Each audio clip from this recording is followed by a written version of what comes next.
Hello hi ನಮಸ್ಕಾರ ಎಲ್ಲರಿಗೂ ಸಹ ವಿಕ್ಟರಿ ಆಲ್ ಸೊಲ್ಯೂಷನ್ ಯೂಟ್ಯೂಬ್ ಚಾನಲ್ಗೆ ಸುಸ್ವಾಗತನ ಕೋರ್ತಾ ಇದ್ದೀನಿ. ಎಲ್ಲರಿಗೂ ಸಹ ಥ್ಯಾಂಕ್ಸ್. ಯಾಕೆ ಅಂತ ಲೈಕ್ ಮಾಡಿದ್ದಕ್ಕೆ, ಶೇರ್ ಮಾಡಿದ್ದಕ್ಕೆ ಮತ್ತು ಸಬ್ಸ್ಕ್ರೈಬ್ ಮಾಡಿದ್ದಕ್ಕೆ.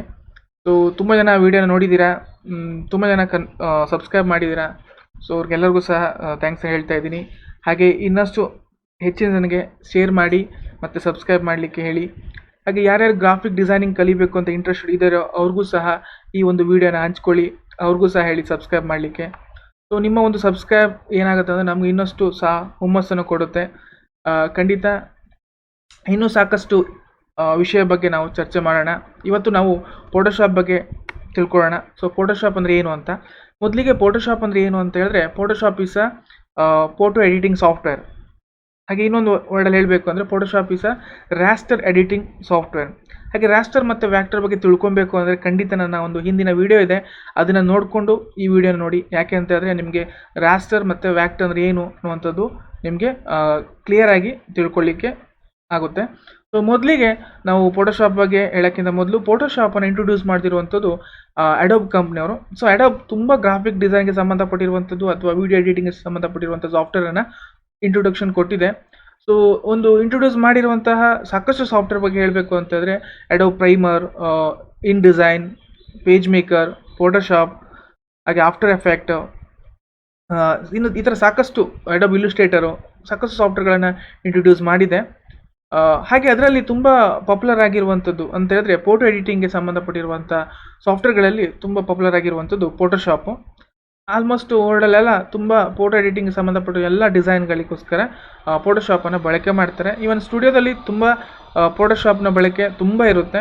ಸೊ ಪಾಸ್ಪೋರ್ಟ್ ಸೈಜ್ ಫೋಟೋ ಮಾಡಲಿಕ್ಕೆ, stamp size photo, wedding card, visiting card, ID card, ಈ ಥರ ಸಾಕಷ್ಟು ವರ್ಕ್ಗಳಿಗೆ ಏನಾಗುತ್ತೆ ನಮಗೆ ಫೋಟೋಶಾಪನ್ನು ಬಳಕೆ ಮಾಡ್ಬೋದು. ಇವತ್ತು ಫೋಟೋಶಾಪನ್ನು ಬಳಕೆ ಮಾಡೋಕ್ಕಿಂತ ಮೊದಲು ನಾನು ಒಂದು ಫೋಟೋಶಾಪ್ನ ಒಂದು ವರ್ಷನ ಓಪನ್ ಮಾಡಿ ತೋರಿಸ್ತಾ ಇದ್ದೀನಿ. ಸೊ ಫೋಟೋಶಾಪ್ ನಾನು ಬಳಕೆ ಮಾಡ್ತಿರುವಂಥದ್ದು CS3.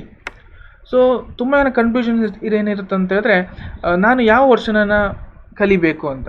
So Photoshop lower version ಅಂತ ಹೇಳಿದ್ರೆ 7.0, 8.0 ಈ ಥರ ವರ್ಷಗಳಿಂದ ಸ್ಟಾರ್ಟ್ ಆಗಿ ಇವತ್ತು CC 20 ಅದು ತನಕ ನಮಗೆ ಬಂದಿದೆ ಸಾಫ್ಟ್ವೇರ್ಸಲ್ಲಿ. ಯಾವ ವರ್ಷನ್ ಬೆಸ್ಟು? ಹಾಗೆ ವರ್ಷನ್ ಅಂದರೆ ಏನು ಅಂತ. ವರ್ಷನ್ ಅಂದರೆ ಏನೂ ಇಲ್ಲ, ಸಿಂಪಲಾಗಿ ಹೇಳಬೇಕು ಅಂತ ಹೇಳಿದ್ರೆ ಕೆಲವೊಂದು ಅಪ್ಡೇಟೆಡ್ ಆಪ್ಷನ್ಸ್ಗಳಲ್ಲಿ ಆ್ಯಡ್ ಮಾಡಿರ್ತಾರೆ. ಕೆಲವೊಂದು ಅನಾನುಕೂಲಗಳನ್ನು ನೋಡಿಬಿಟ್ಟು ಅದನ್ನು ಕರೆಕ್ಟಾಗಿ ಕರೆಕ್ಷನ್ ಮಾಡಿ, ಹಾಗೆ ಇನ್ನೂ ಸಾಕಷ್ಟು ಅಡ್ವಾನ್ಸ್ ಟೂಲ್ಗಳನ್ನು ಅದನ್ನು ಸೇರಿಸಿ ನಿಮಗೆ ಒಂದು ಸಾಫ್ಟ್ವೇರನ್ನು ರೆಡಿ ಮಾಡಿ ಕಳಿಸ್ತಾರೆ. ಸೊ ಅದು ಅಪ್ಡೇಟ್ ಸಾಫ್ಟ್ವೇರ್ ಅಂತ ನಾನು ಹೇಳ್ಬೋದು. ಹಾಗೆ 7.0 ಕಂಪೇರ್ ಮಾಡಿದಾಗ ನಿಮಗೆ ಎಲ್ಲೋ ಒಂದು ಕಡೆ ಬರುವಂಥ ಲೇಟೆಸ್ಟ್ ವರ್ಷನ್ಗಳು ತುಂಬ ಅಡ್ವಾನ್ಸ್ ಆಗಿರುತ್ತೆ ಮತ್ತು ವರ್ಕಿಂಗ್ ಎಫಿಷಿಯನ್ಸಿ ತುಂಬ ಫಾಸ್ಟ್ ಆಗಿರುತ್ತದೆ ಆ್ಯಂಡು ನಿಮಗೆ ಯೂಸರ್ ಫ್ರೆಂಡ್ಲಿ ಆಗ್ತಾ ಹೋಗುತ್ತೆ. ಸೊ 7.0 ಅನ್ನುವಂಥದ್ದು ನಿಮಗೆ ಎಲ್ಲೋ ಒಂದು ಕಡೆ ಕೆಲವೊಂದು ಆಪ್ಷನ್ಸ್ಗಳು ಇಲ್ಲದೆ ಇರ್ಬೋದು. ತುಂಬ ಆಪ್ಷನ್ಸ್ಗಳು ಇಲ್ಲ ಅದರಲ್ಲಿ, ಕೆಲವೊಂದು ಆಪ್ಷನ್ಸ್ಗಳಲ್ಲಿ, ಅಡ್ವಾನ್ಸ್ ಆಪ್ಷನ್ಸ್ಗಳಲ್ಲಿ. ಸೊ ಅದನ್ನು ಮುಂದಿನ ವರ್ಷಗಳಲ್ಲಿ ಅದನ್ನು ಅಪ್ಡೇಟ್ ಮಾಡಿಕೊಂಡು ವರ್ಷನನ್ನು ಮಾಡ್ಕೊಂಡಿದ್ದಾರೆ. ಹಾಗೆ ಕಲಿಬೇಕು ಅಂತ ಹೇಳಿದಾಗ ನೀವು ತುಂಬ ಲೋವರ್ ವರ್ಷನ್ನು ಕಲಿಬೇಡಿ, ತುಂಬ ಹೈಯರ್ ವರ್ಷನ್ನು ಕಲಿಬೇಡಿ. ಯಾಕೆಂತ ಹೇಳಿದ್ರೆ ಹೈಯರ್ ವರ್ಷನ್ ಕಲಿತಾಗ ಎಲ್ಲೋ ಒಂದು ಕಡೆ ನಿಮ್ಮ ಲೋವರ್ ವರ್ಷನಲ್ಲಿ ಅಥವಾ ಮೀಡಿಯಮ್ ವರ್ಷನಲ್ಲಿ ವರ್ಕ್ ಮಾಡ್ಕೋದಾಗ ನಿಮ್ಗೆ ಕನ್ಫ್ಯೂಷನ್ ಆಗುತ್ತೆ. ಆವಾಗ ನೀವೇನು ಮಾಡಬೇಕಾಗ್ತದೆ, ಲೇಟೆಸ್ಟ್ ವರ್ಷನ್ನೇ ಬಳಕೆ ಮಾಡಲಿಕ್ಕೆ ನಿಮಗೆ ಸಾಧ್ಯವಾಗಬೇಕಾಗ್ತದೆ. ಸೊ ಅದಕ್ಕೋಸ್ಕರ ನೀವು ಕಲಿಬೇಕು ಅಂದರೆ ಬೆಸ್ಟ್ ಅಂತ ಹೇಳಿದ್ರೆ CS3. CS ಅಂತ ಹೇಳಿದ್ರೆ ಕ್ರಿಯೇಟಿವ್ ಸೂಟ್ ಅಂತ ಕರಿತೀವಿ. ಅದ ನಂತರ CS6 ನಂತರ ಬಂದಿರುವಂಥದ್ದು ಅಂದರೆ CS3, CS4, CS5, CS6 ನಂತರ ಬಂದಿರುವಂಥದ್ದು ನೆಕ್ಸ್ಟ್ CC ಅಂತ ಕ್ರಿಯೇಟಿವ್ ಕ್ಲೌಡ್ ಅಂತ. ಕ್ರಿಯೇಟಿವ್ ಕ್ಲೌಡನ್ನು ಬಳಕೆಯನ್ನು ಮಾಡಲಿಕ್ಕೆ ಸರ್ ಇವಾಗ ನಡೀತಾ ಇರುವಂಥ ಕ್ರಿಯೇಟಿವ್ ಕ್ಲೌಡ್ CC 20 ಅನ್ನುವಂಥದ್ದು ನಾವು ನೋಡ್ಬೋದು.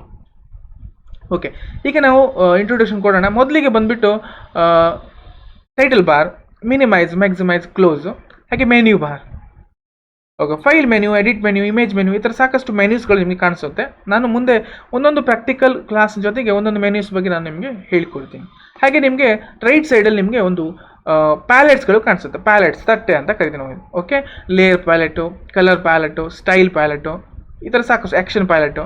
ಒಂದು ವೇಳೆ ಪ್ಯಾಲೆಟ್ಗಳು ನಿಮ್ಗೆ ಕಾಣಿಸ್ತಿಲ್ಲ ಅಂದಾಗ ನೀವು ಬೇಕಂದರೆ ವಿಂಡೋದಲ್ಲಿ ಹೋಗ್ಬಿಟ್ಟು ನಿಮಗೆ ವಿಂಡೋ ಅಂತ ಹೇಳಿದ್ರೆ ನಿಮಗೆ ಯಾವ್ಯಾವ ಸೆಟ್ಟಿಂಗ್ಸ್ಗಳು ಬೇಕು ಅನ್ನೋದು ನೀವು ಇಲ್ಲಿ ಆ್ಯಡ್ ಮಾಡ್ಕೊಬೋದು. ಲೇಯರ್ ಪ್ಯಾಲೆಟ್ನ ಓಪನ್ ಮಾಡಿಕೊಂಡೆ. ಸೊ ತುಂಬ ಇಂಪಾರ್ಟೆಂಟು ಫೋಟೋಶಾಪಲ್ಲಿ ಲೇಯರು. ಮುಂದಿನ ಕ್ಲಾಸಲ್ಲಿ ನಾವು ಲೇಯರ್ ಬಗ್ಗೆ ತಿಳ್ಕೊಳ್ಳೋಣ.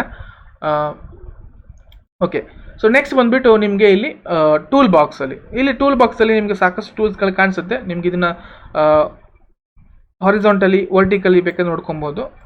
ಈ ಥರ ಈ ಆಪ್ಷನನ್ನು ಕ್ಲಿಕ್ ಮಾಡಿದಾಗ ನೆಕ್ಸ್ಟ್ ಬಂದುಬಿಟ್ಟು ಫೈಲ್ ಮೆನಿಗೆ ಹೋಗೋಣ.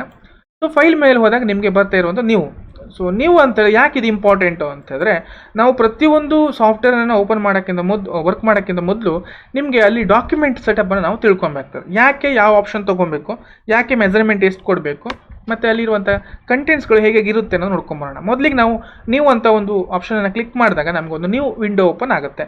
ಅಲ್ಲಿ ನಿಮಗೆ ನೇಮ್ ಅಂತ ಇದೆ, ಅನ್ಟೈಟಲ್ 1. ನೀವು ನೇಮನ್ನು ಯಾವ್ದು ಹೆಸರಲ್ಲಿ ಬೇಕು ಕೊಡ್ಬೋದು. ಮೊದಲಿಗೆ ಬೇಕಂದರೆ ನೇಮನ್ನು ಕೊಟ್ಕೊಂಡು ನಾವು ವರ್ಕ್ ಮಾಡ್ಬೋದು. ಇಲ್ಲ ಎಲ್ಲ ವರ್ಕ್ ಆದಮೇಲೂ ಸಹ ಅದನ್ನು ನಾವು ಸೇವ್ ಅಂತ ಹೇಳುವಂಥ ಆಪ್ಷನಲ್ಲಿ ಕ್ಲಿಕ್ ಮಾಡಿ ನಾವು ಹೆಸರನ್ನು ಕೊಡ್ಬೋದು. ಹಾಗೆ ಇಲ್ಲಿ ಪ್ರೀಸೆಟ್ಟಲ್ಲಿ ನೀವು ಒಂದು ವೇಳೆ ಮೊದಲೇ ಒಂದು ಮೆಜರ್ಮೆಂಟನ್ನು ಸೆಟ್ ಮಾಡಿಟ್ಟರೆ, ಡಿಫಾಲ್ಟ್ ಫೋಟೋಶಾಪ್ ಸೈಜನ್ನು ಸೆಟ್ ಮಾಡಿಟ್ಟರೆ, ಯಾವ್ಯಾವುದು ಸೈಜ್ ಸೆಟ್ ಬೇಕು ನಿಮಗೆ ಆ ಮೆಜರ್ಮೆಂಟನ್ನು ನೀವು ಸೆಟ್ ಮಾಡಿದರೆ ನೀವು ಇಲ್ಲಿ ಹೋಗಿ ಚೂಸ್ ಮಾಡ್ಕೊಬೋದು. ಇಲ್ಲ ನೀವು ಕಸ್ಟಮ್ ಸೈಜ್ ಅಂದರೆ ನಿಮಗೆ ಬೇಕಾದ ರೀತಿಯಲ್ಲಿ, ಅಂದರೆ ನೀವು ವಿಸಿಟಿಂಗ್ ಕಾರ್ಡ್ಗೆ, ವೆಡ್ಡಿಂಗ್ ಕಾರ್ಡ್ಗೆ, ಅದೇ ರೀತಿಯಲ್ಲಿ ID ಕಾರ್ಡ್ಗೆ ಯಾವ್ಯಾವ ಮೆಜರ್ಮೆಂಟ್ ಬೇಕೋ ಆ ಮೆಜರ್ಮೆಂಟನ್ನು ನೀವು ಇಲ್ಲಿ ಚೂಸ್ ಮಾಡ್ಕೊಬೋದು. ಹಾಗೆ ವಿಡ್ತ್, ಹಾಗೆ ಇಂಚಸ್ ಅಂದರೆ ಯೂನಿಟ್ಸ್, ನಿಮಗೆ ಯಾವ ಯೂನಿಟ್ಸಲ್ಲಿ ಬೇಕು, ಸೆಂಟಿಮೀಟ್ರಲ್ಲಿ ಬೇಕು, ಇಂಚಲ್ಲಿ ಬೇಕು, MM ಅಲ್ಲಿ ಬೇಕು, ಸೊ ಯಾವ ಯೂನಿಟ್ಸ್ ಬೇಕೋ ತೊಗೊಬೋದು. ನೆನ್ಪಿಟ್ಕೊಳ್ಳಿ, ಆಲ್ಮೋಸ್ಟ್ ನಾವು ವರ್ಕ್ ಮಾಡುವಾಗ ಇಂಚಸಲ್ಲಿ ನಾವು ಹೆಚ್ಚಿನ ಸಂಖ್ಯೆಯಲ್ಲಿ ಬಳಕೆ ಮಾಡ್ತೀವಿ. ಓಕೆ, ಸೊ ಇಲ್ಲಿ ನಾವು ಕೊಡ್ತಿದ್ದೀನಿ 6. ಹಾಗೆ ಇಂಚಸ್ ಮೊದಲು ನೆನ್ಪಿಟ್ಕೊಳ್ಳಿ, ಯೂನಿಟ್ಸನ್ನು ಸೆಟ್ ಮಾಡಿ. ಮೊದಲು ಯೂನಿಟ್ಸನ್ನು ಫಸ್ಟ್ ಚೂಸ್ ಮಾಡಿ, ನಿಮಗೆ ಪಿಕ್ಸಲ್ ಬೇಕೋ ಇಂಚಸಲ್ಲಿ ಬೇಕೋ ಅಂತ. ಪಿಕ್ಸಲನ್ನು ಬಳಕೆ ಮಾಡ್ತಾರೆ ಎಲ್ಲಿ ಅಂತ ಹೇಳಿದ್ರೆ, ಈ ವೆಬ್ ಡಿಸೈನಿಂಗಲ್ಲಿ ವೆಬ್ಸೈಟ್ನ ಒಂದು ಬ್ಯಾನರ್ ಮಾಡಲಿಕ್ಕೆ ನಾವು ಆನ್ಲೈನಲ್ಲಿ ಅಪ್ಲೋಡ್ ಮಾಡುವಂಥ ಒಂದು ವೆಬ್ಸೈಟ್ ಆಗಿರ್ಬೋದು, ಅಲ್ಲಿ ನಿಮಗೆ ಹೆಚ್ಚಿನ ಸಂಖ್ಯೆಯಲ್ಲಿ ಪಿಕ್ಸಲ್ಗಳನ್ನು ಮೆಜರ್ಮೆಂಟನ್ನು ಬಳಕೆ ಮಾಡ್ತಾರೆ. ಇವಾಗ ಹೆಚ್ಚಿನ ಸಂಖ್ಯೆಯಲ್ಲಿ ನಾವು ಸಹ ಎಲ್ಲ ಹೆಚ್ಚಿನ ಸಂಖ್ಯೆಯಲ್ಲಿ ಇಂಚಸನ್ನು ಬಳಕೆ ಮಾಡ್ತೀವಿ. ಸೊ ತುಂಬ ರೇರಲ್ಲಿ ಹೇಳಬೇಕು ಅಂದರೆ ಸೆಂಟಿಮೀಟರ್ಸ್ ನಾವು ಬಳಕೆ ಮಾಡ್ತೀವಿ. ಸೊ ಇಲ್ಲಿ ಇಂಚಸ್ ತಗೊಳ್ಳೋಣ. ಮೊದಲು ಇಂಚಸನ್ನು ಯಾವ ಯೂನಿಟ್ ಬೇಕು ಅಂತ ಮೊದಲು ಚೂಸ್ ಮಾಡಿ, ಆಮೇಲೆ ಮೆಜರ್ಮೆಂಟನ್ನು ಮೆನ್ಷನ್ ಮಾಡಿ. ಯಾಕಂತಂದರೆ ನೀವು ಮೆಜರ್ಮೆಂಟಿಗೆ 6 ಕೊಡ್ತೀರಾ ಅಥವಾ ಪಿಕ್ಸಲ್ ತಗೊತೀರಾ, ಅವಾಗ ಬದಲಾವಣೆ ಆಗ್ತದೆ. ಹಾಗೆ ಅದೇ ರೀತಿಯಲ್ಲಿ ಮೊದಲು ನೀವು ಮತ್ತೆ 6 ತಗೊಳ್ತೀರಾ, ಇಲ್ಲಿ ಹೋಗ್ಬಿಟ್ಟು ಇಂಚ್ ಸೆಟ್ ಮಾಡ್ತೀರಾ, ಆಮೇಲೆ ಮತ್ತೆ ನಿಮಗೆ ಇಲ್ಲಿ ಬದಲಾವಣೆ ಆಗ್ತದೆ. ಸೊ ಅದಕ್ಕೋಸ್ಕರ ಮೊದಲು ಯೂನಿಟನ್ನು ಸೆಟ್ ಮಾಡಿ ಆಮೇಲೆ ಮೆಜರ್ಮೆಂಟನ್ನು ಕೊಟ್ಕೊಳ್ಳಿ. ಸೊ ನೆಕ್ಸ್ಟ್ ಬಂದುಬಿಟ್ಟು ರೆಸೊಲ್ಯೂಷನ್. ಸೊ ರೆಸೊಲ್ಯೂಷನ್ ಅಂದರೆ ಕ್ಲಾರಿಟಿ, ನಿಮಗೆ ತುಂಬ ಚೆನ್ನಾಗಿ ಕ್ಲಾರಿಟಿಯಲ್ಲಿ ಬೇಕು ಅಂತ ಹೇಳಿದ್ರೆ ನೀವು ರೆಸೊಲ್ಯೂಷನ್ 300 ಕೊಡ್ಬೋದು, 300ಕ್ಕಿಂತ ಜಾಸ್ತಿ ಸಹ ಕೊಡ್ಬೋದು. ಒಂದು ವೇಳೆ ರೆಸೊಲ್ಯೂಷನ್ ಜಾಸ್ತಿ ಇನ್ಕ್ರೀಸ್ ಆದಾಗಲೂ ಸಹ ನಿಮ್ಮ ಒಂದು ಫೈಲ್ ಸೈಜ್ ಸಹ ಏನಾಗುತ್ತೆ, ಇನ್ಕ್ರೀಸ್ ಆಗ್ತಾ ಹೋಗುತ್ತೆ, ಫೈಲ್ ಸೈಜ್ ಸಹ ಇನ್ಕ್ರೀಸ್ ಆಗ್ತದೆ. ಹಾಗೆ ನೀವು ಇಲ್ಲಿ ಮೆಜರ್ಮೆಂಟನ್ನು ಒಂದು ಗ್ರಾಫಿಕ್ಸಲ್ಲಿ ಅಳತೆ ಮಾಡಬೇಕು ಅಂದಾಗ, ಕ್ಲಾರಿಟಿ ಏನು ಚೆನ್ನಾಗಿ ಅಳತೆ ಮಾಡ್ಕೊಬೇಕು ಅಂದಾಗ ನಾವು ಬಳಕೆ ಮಾಡ್ತಿರುವಂಥದ್ದು DPI ಅಂತ ಕರಿತೀವಿ, ಡಾಟ್ ಪರ್ ಇಂಚ್ ಅಂತ. ಸೊ ನೀವು 300 DPI ಕೊಡ್ಬೋದು, 600 DPI ಕೊಡ್ಬೋದು. ಯುವರ್ ಚಾಯ್ಸ್, ನಿಮಗೆ ನಿಮ್ಮ ವರ್ಕ್ ಯಾವ ರೀತಿಯಾಗಿ ಇರುತ್ತೋ ಅಥವಾ ನೀವು ಕಸ್ಟಮರ್ಗೆ ಯಾವ ರೇಟನ್ನು ಕೊಡ್ತಾ ಇದ್ದೀರೋ, ನಿಮ್ಮ ಪ್ರಿಂಟಿಂಗ್ ಕ್ವಾಲಿಟಿ ಎಷ್ಟು ಬೇಕು ಅನ್ನೋದ್ರ ಬಗ್ಗೆ ಏನು ಮಾಡ್ಬೋದು ಇಲ್ಲಿ ಯೋಚನೆ ಮಾಡ್ಕೊಬೋದಾಗ್ತದೆ. ಸೊ ಅದಕ್ಕೋಸ್ಕರ 300 ರೆಸೊಲ್ಯೂಷನ್ ನಾರ್ಮಲಾಗಿ ನಾನು ಇಟ್ಟಿದ್ದೀನಿ. ಸೊ ಒಂದು ವೇಳೆ ನಿಮಗೆ ತುಂಬ ಚೆನ್ನಾಗಿ ಕ್ಲಾರಿಟಿ ಬೇಕು, ರೆಸೊಲ್ಯೂಷನ್ ಜಾಸ್ತಿ ಬೇಕು ಅಂತ ಹೇಳಿದಾಗ ನೀವು 600, 1200 ಈ ಥರ ಏನು ಮಾಡ್ಬೋದು ರೆಸೊಲ್ಯೂಷನನ್ನು ಕೊಡ್ಬೋದು. ಕೊಟ್ಟಾಗ ಆಟೋಮೆಟಿಕ್ಲಿ ಫೈಲ್ ಸೈಜ್ ಸಹ ಏನಾಗುತ್ತೆ, ಇನ್ಕ್ರೀಸ್ ಆಗುತ್ತೆ. ನಿಮ್ಗೆ ಫೈಲು ಕಡಿಮೆ ಮಾಡಬೇಕು ಅಥವಾ ನಿಮ್ಮ ರೆಸೊಲ್ಯೂಷನನ್ನು ಮೀಡಿಯಮ್ಲಿ ಇಡಬೇಕು ಅಂದರೆ ಐ ಥಿಂಕ್ ಅನಿಸುತ್ತೆ ಒಂದು 300, 600 ಇಸ್ ಬೆಸ್ಟ್ ಅಂತ ಹೇಳ್ಬೋದು. ಓಕೆ, ಸರ್ ನನಗೆ ಜಸ್ಟ್ ಒಂದು ಕ್ಲಿಕ್ ಮಾಡಿ ತೋರಿಸ್ತೀನಿ ಓಕೆ ಅಂತ. ಸೊ ಅದಕ್ಕೂ ಮೊದಲೇ ಓಕೆ ಅಂತ ಕೊಟ್ಟಿದ್ದೀನಿ ನೋಡಿ. ಇಲ್ಲಿ ನಿಮ್ಗೆ ಒಂದು ಮೆಜರ್ಮೆಂಟ್ ಬಂದಿದೆ, ವಿಡ್ತ್ ಬಂದುಬಿಟ್ಟು 6 ಇಂಚಸ್ಸು. ಓಕೆ, ಇಲ್ಲಿ ಕಾಣಿಸುತ್ತೆ ಇಂಚಸ್ಸು. ನಿಮಗೆ ಈ ರೂಲರ್ ಬಾರ್ ಕಾಣಿಸ್ತಿಲ್ಲ ಅಂದರೆ, ಈ ಸ್ಕೇಲ್ ಥರ ಕಾಣಿಸಿಲ್ಲ ಅಂದರೆ Ctrl+R ಅನ್ನು ಪ್ರೆಸ್ ಮಾಡಿ ನಿಮಗೆ ಸ್ಕೇಲ್ ಬರ್ತದೆ. ಅದೇ ರೀತಿಯಲ್ಲಿ ರೂಲರ್ ಬರುತ್ತೆ. ಅದೇ ನಂತರ ಮತ್ತೆ ಅದನ್ನು ಬೇಡ ಅಂತ ಹೇಳಿದ್ರೆ ಮತ್ತೆ ಪುನಃ Ctrl+R ಅನ್ನು ಪ್ರೆಸ್ ಮಾಡಿದರೆ ಆ ರೂಲರ್ ಹೈಡ್ ಆಗುತ್ತೆ. ಓಕೆ, ಸೊ ನಾನು ಕ್ಲೋಸ್ ಮಾಡ್ತಿದ್ದೀನಿ. ಮತ್ತೆ ಪುನಃ ಹೋಗೋಣ, ಫೈಲ್ ನ್ಯೂ, ಇಲ್ಲಿ 6 ತೊಗೊಳ್ಳೋಣ ಮೆಜರ್ಮೆಂಟು. ಆ್ಯಂಡ್ ನೆಕ್ಸ್ಟ್ ಬಂದುಬಿಟ್ಟು ಇಲ್ಲಿ ಕಲರಿಂಗ್ ಮೋಡ್. ಸೊ ಇದು ಇಂಪಾರ್ಟೆಂಟು. ಕಲರಿಂಗ್ ಮೋಡನ್ನು ಯಾಕೆ ತೊಗೊಬೇಕು ಅಂತ ಹೇಳಿದ್ರೆ, ಇಲ್ಲಿ ಕಲರಿಂಗ್ ಮೋಡ್ ಬಂದುಬಿಟ್ಟು RGBಯಲ್ಲಿ ಇದೆ. ಸೊ RGB ಅಂತ ಹೇಳಿ ಏನು ಅಂತಂದರೆ ರೆಡ್, ಗ್ರೀನ್, ಬ್ಲೂ ಅಂತ. ಸೊ ಯಾಕೆ RGB ತೊಗೊಬೇಕು ಅಂದರೆ ತುಂಬ ಜನ ನನಗೆ ಗೊತ್ತಿಲ್ಲ ಇದು ಯಾಕೆ ತೊಗೊಬೇಕು ಅಂತ. ಸೊ ನಾನು ಕ್ಲಿಯರಾಗಿ ಹೇಳ್ಬಿಡ್ತೀನಿ. ಸೊ RGB ಅಂತಂದರೆ, ಸೊ ನೀವು ಅದನ್ನು ಸಾಫ್ಟ್ ಕಾಪಿಯಾಗಿ ಇದನ್ನು ಸೇವ್ ಮಾಡ್ತಾ ಇದ್ದೀರಾ ಅಂತಂದರೆ, ಅಥವಾ ಒಂದು ಸೋಷಿಯಲ್ ಮೀಡಿಯಲ್ಲಿ ಅಪ್ಲೋಡ್ ಮಾಡ್ತಾ ಇದ್ದೀರಾ ಅಂತ ಅರ್ಥ. ಅಂತಂದರೆ ನಾರ್ಮಲಾಗಿ ನೋಡಲಿಕ್ಕೆ ಮಾತ್ರ, ಅಂದರೆ ಸಾಫ್ಟ್ ಕಾಪಿಯಲ್ಲಿ ನೀವು ಇದನ್ನು ಶೇರ್ ಮಾಡುವಂಥದ್ದು, ಅಥವಾ ನೀವು ವಾಟ್ಸಪ್ಪಲ್ಲಿ ಹಾಕ್ಬೋದು, ಅಥವಾ ಒಂದು ಫೇಸ್ಬುಕ್ಕಲ್ಲಿ ಹಾಕ್ಬೋದು, ಅಥವಾ ನಿಮ್ಮ ಒಂದು ವೆಬ್ ಪೇಜಲ್ಲಿ ಹಾಕ್ಬೋದು, ವೆಬ್ಸೈಟಲ್ಲಿ ಅಪ್ಲೋಡ್ ಮಾಡ್ಬೋದು. ಅಂದರೆ ಆ್ಯಸ್ ಇಟ್ ಈಸ್ ನೀವು ಏನು ಕಲರ್ ನೋಡ್ತಾ ಇದ್ದೀರೋ ಆ ಕಲರ್ ನಿಮಗೆ ಅಲ್ಲಿ ಬರ್ತದೆ. ಅಂದರೆ ಸಾಫ್ಟ್ ಕಾಪಿಯಲ್ಲಿ ಮಾತ್ರ ಇದು ಬೆಸ್ಟ್. ಓಕೆ, ನೋಡಲಿಕ್ಕೆ ಕಲರ್ಫುಲ್ಲಾಗಿ ಕಾಣಿಸುತ್ತೆ. ಹಾಗೆ ಜೊತೆಗೆ ಅದು ಎಲ್ಲಿ ನೀವು ಶೇರ್ ಮಾಡಿದ್ರು ನಿಮಗೆ ಆ್ಯಸ್ ಇಟ್ ಈಸ್ ನೀವೇನು ಕಲರನ್ನು ಕೊಟ್ಟಿದ್ದೀರೋ ಡಾಕ್ಯುಮೆಂಟ್ಗೆ ಅಥವಾ ಒಂದು ಪಿಕ್ಚರ್ಗೆ ಯಾವ ಶೇಪ್ಗೆ ಯಾವ ಕಲರ್ ಕೊಟ್ಟಿದ್ದೀರೋ ಅದೇ ಕಲರ್ ನಿಮ್ಗೆ ಏನಾಗುತ್ತೆ ನಿಮ್ಮ ಒಂದು ಡಿಸ್ಪ್ಲೇಯಲ್ಲಿ ಕಾಣಿಸ್ತಾ ಹೋಗುತ್ತೆ. ಸೊ ಅದಕ್ಕೋಸ್ಕರ RGB ತೊಗೊಬೇಕಾಗ್ತದೆ. ನೆಕ್ಸ್ಟ್ ಬಂದುಬಿಟ್ಟು CMYK. ನೀವು ಪ್ರಿಂಟಿಂಗ್ ಅಂತ ಬಂದಾಗ ನೀವು ಯಾವುದೇ ಡಾಕ್ಯುಮೆಂಟ್ ತೊಗೊಳ್ಳಿ, ನೀವು ಅದನ್ನು ಪ್ರಿಂಟ್ ಮಾಡ್ತೀರಾ. ಸಾಫ್ಟ್ ಕಾಪಿ ಅಲ್ಲ, ಅದನ್ನು ಹಾರ್ಡ್ ಕಾಪಿಯಾಗಿ ರಿಸೀವ್ ಮಾಡ್ತೀನಿ ಅಂತ ಹೇಳಿದ್ರೆ ಖಂಡಿತ ನೀವು ಇಲ್ಲಿ ತೊಗೊಳ್ಬೇಕಾದ option CMYK, cyan, magenta, yellow, black ಅಥವಾ ಅದನ್ನು ಕೀ ಅಂತ ಕರಿತೀವಿ. ಸೊ ಇದನ್ನು ನೀವು ಪ್ರಿಂಟಿಂಗ್ ಸೆಕ್ಷನ್ ಅಂತ ಪ್ರಿಂಟ್ ನಿಮ್ಮ ಒಂದು ಡಾಕ್ಯುಮೆಂಟ್ ಪ್ರಿಂಟ್ ಆಗ್ತಿದೆ ಅಂತ ಹೇಳಿದ್ರೆ ಖಂಡಿತ ಆ ಒಂದು ಕಲರ್ ಸೆಟ್ಟಿಂಗನ್ನು ತೊಗೊಬೇಕು, ಕಲರ್ ಮೋಡ್ ಏನು ತೊಗೊಬೇಕು, CMYKಲಿ ತೊಗೊಬೇಕಾಗ್ತದೆ. ನೀವೊಂದು ಪ್ರಿಂಟ್ ಮಾಡ್ತಾ ಇಲ್ಲ, ಅದು ಓನ್ಲಿ ಸಾಫ್ಟ್ ಕಾಪಿಯಾಗಿ ಅದನ್ನು ಮೂವ್ ಮಾಡ್ತಾ ಇದ್ದೀರಾ, ಸೋಷಿಯಲ್ ಮೀಡಿಯಲ್ಲಿ ಅಪ್ಲೋಡ್ ಮಾಡ್ತಿದ್ದೀರಾ, ವೆಬ್ಸೈಟ್ಗೆ ಅಪ್ಲೋಡ್ ಮಾಡ್ತಿದ್ದೀರಾ ಅಂತ ಹೇಳಿದ್ರೆ ಖಂಡಿತ ನಿಮ್ಗೆ ಅದು RGB ತೊಗೊಬೇಕು. ಒಂದು ವೇಳೆ CMYK ತೊಗೊಂಡು ನೀವು ಸೋಷಿಯಲ್ ಮೀಡಿಯಾ ಅಪ್ಲೋಡ್ ಮಾಡಿದಾಗ ಅಥವಾ ಸಾಫ್ಟ್ ಕಾಪಿಯಾಗಿ ನೋಡ್ಕೊಂಡಾಗ ಅದು ನಿಮ್ಗೆ ಏನಾಗುತ್ತೆ, ಕಲರ್ ಏನಾಗುತ್ತೆ ನಿಮ್ಗೆ ಎಲ್ಲೋ ಒಂದು ಕಡೆ ಲೈಟ್ ಆಗ್ತಾ ಹೋಗುತ್ತೆ, ನಿಮ್ಗೆ ಅದು ಕಲರ್ ಮಬ್ಬಾಗಿ ಕಾಣಿಸುತ್ತೆ. ಸೊ ನಾರ್ಮಲ್ ಆಗಿ ನಿಮ್ಗೆ ಅದು ಕ್ಲಾರಿಟಿಯಾಗಿ ಕಾಣಿಸೋದಿಲ್ಲ. ಸೊ ಅದೇ ನೀವು RGBನ ಪ್ರಿಂಟ್ ಹಾಕಿದಾಗ ನೀವು ನೋಡಿದ ಕಲರ್ ಒಂದಾಗಿರುತ್ತೆ, ಪ್ರಿಂಟ್ ಬರೋ ಕಲರ್ ಒಂದಾಗಿರುತ್ತೆ. ಯಾಕೆ ಅಂತ ಹೇಳಿದ್ರೆ ಆಲ್ಮೋಸ್ಟ್ ಎಲ್ಲ ಪ್ರಿಂಟರ್ಗಳಲ್ಲಿ 4 ಕಲರ್ ಆಗಿರ್ಬೋದು, 6 ಕಲರ್ ಆಗಿರ್ಬೋದು, ಅಲ್ಲೆಲ್ಲ ಕಲರಿಂಗ್ ಇರುವಂಥದ್ದು San, magenta, yellow, black colours. So ನೀವೊಂದು ನ್ಯೂಸ್ ಪೇಪರ್ ಪ್ರಿಂಟ್ ಆಗುವಂಥ ಆಗಿರ್ಬೋದು, ಅಲ್ಲೆಲ್ಲ ಕಡೆಗೂ ಸಹ ಅಷ್ಟೇ ಸ್ಯಾನ್ ಅಂತ ಒಂದು ಸೆಕ್ಷನ್ ಇರ್ತದೆ, ಮೆಜೆಂಟಾ ಅಂತ ಒಂದು ಕಲರ್ ಸೆಕ್ಷನ್ಸ್ ಇರ್ತದೆ, ಯೆಲ್ಲೋ ಅಂತ ಹೇಳಿ ಒಂದು ಕಲರ್ ಸೆಕ್ಷನ್ ಇರ್ತದೆ, ಆ್ಯಂಡ್ ಬ್ಲ್ಯಾಕ್ ಅನ್ನೋ ಒಂದು ಕಲರ್ ಸೆಕ್ಷನ್ ಇರುತ್ತೆ. ಒಮ್ಮೆಲೆ ಎಲ್ಲ ಒಂದು ಸೆಕ್ಷನಿಂದ ಆ ಒಂದು ಪ್ರಿಂಟಿಂಗ್ ಔಟ್ಪುಟ್ಟು ಮೂವ್ ಆಗಿ ಬಂದಾಗ ನಿಮಗೆ ಒಂದು ಕಲರ್ಫುಲ್ ಆಗಿ ಇಮೇಜನ್ನು ನಿಮಗೆ ಕಾಣಿಸ್ತಾ ಹೋಗುತ್ತೆ. ಇನ್ನು ಬಿಡ್ ಮ್ಯಾಪ್ ಅಂತ ಹೇಳಿದ್ರೆ ನಾರ್ಮಲ್ ಆಗಿ ನಾವು ತಗೊಳ್ಳುವಂಥದ್ದು ರಾಸ್ಟರ್ ಫಾರ್ಮ್ಯಾಟು. ಇನ್ನು ಗ್ರೇ ಸ್ಕೇಲ್ ಅಂತ ಹೇಳಿದ್ರೆ ನಿಮ್ಮ ಇಮೇಜು ಬ್ಲ್ಯಾಕ್ ಆ್ಯಂಡ್ ವೈಟಲ್ಲಿ ಬರಬೇಕು, ಅಥವಾ grey means grey colours and next black colour and white colour, ಈ 3 ಕಲರ್ನ ಒಂದು ಮಿಕ್ಸ್ಚರ್ ಆಗಿ ಬರಬೇಕು ಅಂತ ಹೇಳಿದ್ರೆ ನೀವು ಗ್ರೇ ಸ್ಕೇಲನ್ನು ತೊಗೊಬೋದು. ಸೊ ಗ್ರೇ ಸ್ಕೇಲ್ ತೊಗೊಂಡಾಗ ನಿಮಗೆ ಕಲರಿಂಗ್ ಏನಾಗುತ್ತೆ, ಅಲ್ಲಿ ಯಾವುದೇ ರೀತಿಯಂಥ ಕಲರ್ ಇಮೇಜ್ ಬರೋದಿಲ್ಲ, ಅಲ್ಲಿ ಏನಾಗುತ್ತೆ ನಿಮಗೆ ಓನ್ಲಿ ಬ್ಲ್ಯಾಕ್ ಆ್ಯಂಡ್ ವೈಟ್ ಬರ್ತದೆ. ನೀವು ತೊಗೊಳ್ಳುವಂಥ ಡಾಕ್ಯುಮೆಂಟಲ್ಲಿ ಬ್ಲ್ಯಾಕ್ ಆ್ಯಂಡ್ ವೈಟ್ ಬರ್ತಾ ಇದೆ ಅಂತಂದರೆ ನೀವು ಯಾವುದೇ ಇಮೇಜ್ನ ಆ್ಯಡ್ ಮಾಡಿದ್ರೂ ಸಹ ಇಮೇಜ್ ಬ್ಲ್ಯಾಕ್ ಆ್ಯಂಡ್ ವೈಟ್ ಆಗ್ತಿದೆ ಅಂತ ಹೇಳಿದ್ರೆ ಅದಕ್ಕೆ ಕಾರಣ ನೀವು ತೊಗೊಂಡಿರೋ ಕಲರಿಂಗ್ ಮೋಡು ಗ್ರೇ ಸ್ಕೇಲು. ನನಗೆ ಓಕೆ ಕೊಡ್ತೀನಿ, ಇಲ್ಲಿ ನಿಮ್ಗೊಂದು ಕ್ಯಾನ್ವಾಸ್ ಬರ್ತಾ ಇದೆ ನೋಡಿರ್ಬೋದು, ನಿಮಗಿದು ಗ್ರೇ ಅಂತ ತೋರಿಸ್ತಾ ಇದೆ. ಅದೇ ರೀತಿಯಾಗಿ ನೀವು ಯಾವುದೋ ಒಂದು ಇಮೇಜನ್ನು ತಗೊಳ್ಳಿ, ಫೈಲ್ಗೆ ಹೋದಾಗ ನಾನು ಇಮೇಜ್ ತೊಗೊಳ್ತೀನಿ, ಆ ಇಮೇಜನ್ನು ನೀವು ಇಲ್ಲಿ ಆ್ಯಡ್ ಮಾಡಿದಾಗ ಸೊ ಆ ಇಮೇಜನ್ನು ನೀವು ಇಲ್ಲಿ ಆ್ಯಡ್ ಮಾಡಿದಾಗ ಸೊ ಆ ಇಮೇಜ್ ನಿಮಗೆ ಕಲರ್ಫುಲ್ಲಾಗಿ ಕಾಣಿಸ್ತಾ ಇದೆ. ಓಕೆ, RGB ಅಂತ ಬಂದಿದೆ. ಅದನ್ನು 3 ಟೂಲ್ ಸಹಾಯದಿಂದ ನಾವೇನು ಮಾಡ್ತೀವಿ, ನಾವೊಂದು ಯೂಸ್ ಮಾಡಿರುವಂಥ ನಾವು ತೊಗೊಂಡಿರುವಂತಹ ಒಂದು ಡಾಕ್ಯುಮೆಂಟ್ಗೆ ಅದನ್ನು ಮೂವ್ ಮಾಡಿದಾಗ ನೋಡಿ ಇಲ್ಲಿ ಕಲರ್ ಇತ್ತು, ಬಟ್ ಇಲ್ಲಿ ಬ್ಲ್ಯಾಕ್ ಆ್ಯಂಡ್ ವೈಟ್ ಆಗಿತ್ತು, ಗ್ರೇ ಸ್ಕೇಲ್ ಆಗಿದೆ. ಕಾರಣ ಯಾಕೆ ನೀವು ಇಮೇಜ್ ತೊಗೊಂಡೆಲ್ಲ ಬ್ಲ್ಯಾಕ್ ಆ್ಯಂಡ್ ವೈಟ್ ಬರ್ತಾ ಇದೆ, ಚೆನ್ನಾಗಿರೋ ಇಮೇಜು ಅದು ಕಲರ್ಫುಲ್ ಆಗಿರೋ ಇಮೇಜು ಇಲ್ಲಿ ಬಂದಾಗ ಯಾಕೆ ಬ್ಲ್ಯಾಕ್ ಆ್ಯಂಡ್ ವೈಟ್ ಆಗ್ತಿದೆ ಅಂತ ಹೇಳಿದ್ರೆ ಅದಕ್ಕೆ ಕಾರಣ ನೀವು ತೊಗೊಂಡಿರೋದು ಕಲರಿಂಗ್ ಮೋಡು ಗ್ರೇ. ಅದಕ್ಕೋಸ್ಕರ ಅದನ್ನು ನೀವು ಗಮನದಲ್ಲಿ ಇಟ್ಕೊಬೇಕಾಗ್ತದೆ. ಓಕೆ, RGB ತೊಗೊಂಡ್ರೆ ಯಾವುದೇ ರೀತಿಯಲ್ಲಿ ಪ್ರಾಬ್ಲಮ್ಸ್ಗಳಿಲ್ಲ. ಒಂದು ವೇಳೆ ಅದನ್ನು ನೀವು ಸೋಷಿಯಲ್ ಮೀಡಿಯಲ್ಲಿ ಅಥವಾ ಅದನ್ನು ಸಾಫ್ಟ್ ಕಾಪಿಯಾಗಿ ಯೂಸ್ ಮಾಡ್ತೀರಂತ ಅದನ್ನು ನೀವು ಪ್ರಿಂಟಿಂಗ್ ಆಗಿ ತೊಗೊಂಡು ಹಾರ್ಡ್ ಕಾಪಿಯಾಗಿ ಕನ್ವರ್ಟ್ ಮಾಡ್ಕೊಂಡಿರ ಅಂತಂದರೆ ಖಂಡಿತ ಕಲರಿಂಗ್ ಮೋಡ್ ಯಾವ್ದು ತೊಗೊಬೇಕಾಗ್ತದೆ, CMYK ತೊಗೊಬೇಕಾಗ್ತದೆ. ಸೊ ಇದು ಕ್ಲಿಯರಾಗಿ ತಿಳ್ಕೊಂಬಿಡಿ, ಯಾಕೆ ಹೆಚ್ಚಿನ ಸಂಖ್ಯೆಯಲ್ಲಿ ಬಳಕೆ ಆಗೋದು RGB ಮತ್ತು CMYK, ಯಾಕೆ RGB ತೊಗೊಬೇಕು, ಯಾಕೆ CMYK ತೊಗೊಬೇಕು ಅಂತ. ಇನ್ನು ನೆಕ್ಸ್ಟ್ ಬಂದುಬಿಟ್ಟು background contents. So background contents ನಾನು ಓಕೆ ಕೊಟ್ಟಿದ್ದೀನಿ, ಬಟ್ ನಾನೊಂದು ಕ್ಯಾನ್ವಾಸ್ ಬಂದಿದೆ ಅಥವಾ ಒಂದು ಡಾಕ್ಯುಮೆಂಟ್ ಬಂದಿದೆ, ಇದು ಯಾವ ಕಲರ್ ಇದೆ ಯಾವ ಕಲರ್ ಬ್ಯಾಕ್ಗ್ರೌಂಡ್ ಇದೆ ಅಂತ ಹೇಳಿದ್ರೆ ಅದು ವೈಟ್ ಕಲರ್ ಬ್ಯಾಕ್ಗ್ರೌಂಡ್ ಇದೆ. ಯಾಕೆ ವೈಟ್ ಕಲರ್ ಬ್ಯಾಕ್ಗ್ರೌಂಡ್ ಇದೆ ಅಂತ ಹೇಳಿದ್ರೆ ನಾವು ತಗೊಂಡಾಗ ನಾವು ಕ್ಲಿಕ್ ಮಾಡಿದಾಗ ಇಲ್ಲಿ ಕಲರಿಂಗ್ ಯಾವುದಿತ್ತು, ಬ್ಯಾಕ್ಗ್ರೌಂಡ್ ಕಂಟೆಂಟ್ಸು ವೈಟ್ ಇತ್ತು. ನೀವು ತೊಗೊಂಡಿರುವಂಥ ಕಂಟೆಂಟ್ಸಲ್ಲಿ ಬ್ಯಾಕ್ಗ್ರೌಂಡ್ ಕಂಟೆಂಟ್ಸ್ ವೈಟ್ ಇತ್ತು, ಅದಕ್ಕೋಸ್ಕರ ಆ ಬ್ಯಾಕ್ಗ್ರೌಂಡ್ ವೈಟ್ ಬಂದಿದೆ. Okay, yes, okay.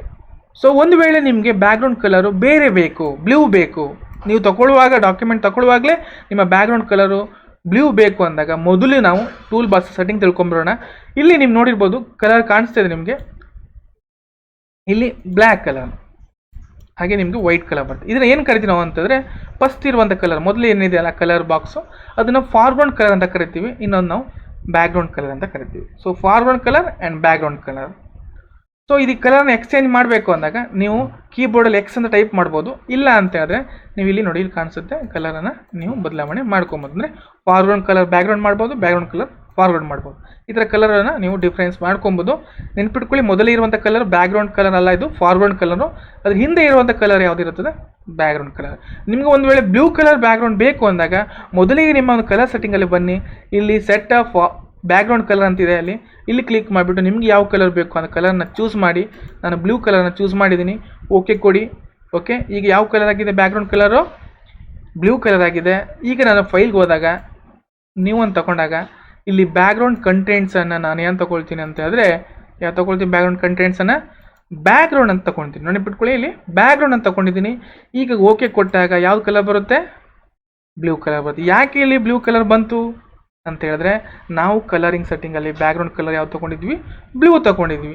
ಅದೇ ರೀತಿ ನಿಮಗೆ ಇಲ್ಲಿ ಬಂದ್ಬಿಟ್ಟು ನಿಮಗೆ ಈಗ ರೆಡ್ ಬೇಕು ಅಂದಾಗ ನೀವು ರೆಡ್ಡನ್ನು ಚೂಸ್ ಮಾಡಿ, ಹಾಗೆ ನಮ್ಮ ಒಂದು ಫೈಲ್ಗೆ ಹೋಗಿ ನೀವು ಅಂತ ತಗೊಂಡು ಇಲ್ಲಿ ಕಲರಿಂಗ್ ಮೋಡಲ್ಲಿ RGB ತೊಗೊಂಡಿದ್ದೀನಿ. ಸೊ ಬ್ಯಾಕ್ಗ್ರೌಂಡ್ ಕಂಟೆಂಟ್ಸ್ ಏನಿದೆಲ್ಲ ಅಲ್ಲಿ ನಾನು ಬ್ಯಾಕ್ಗ್ರೌಂಡ್ ಅಂತ ತೊಗೊಂಡಿದ್ದೀನಿ.